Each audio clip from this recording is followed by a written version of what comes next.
देखिए भाई लोग, आप लोगों को लगता है कि एसी का काम इतना आसान है, और आप लोगों को लगता है कि एसी में हम लोग करोड़पति, हम लोग लखपति, हम लोग एसी में काम करके इतना पैसा कमा लेते हैं। तो हम आपको एक डेमो दिखाना चाहते हैं जो आप लोग को पता चलेगा कि एसी जान से बड़ा। आप लोग को आप एक चीज़ देख सकते हैं, यहाँ पर एक रैपिंग हो रहा है जो कि मेरे बंदे को आप देख सकते हैं वो कहाँ पर लेट गया है, मतलब स्लिप कर कर। वो देखिए पूरा नीचे खाई कितना है, 5 तल्ला है, कोई हार्नेस का कोई जगह नहीं है, कुछ भी नहीं है। आप देख सकते हैं कि कितना रिस्क में काम हो रहा है, कैसे वो सो के ऊपर काम कर रहा है।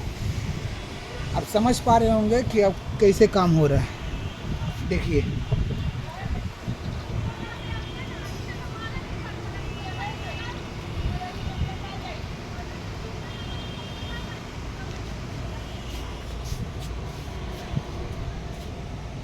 স্যার, আপনি একটু দেখাবেন স্যার, একটু মুখটা দেখাবেন।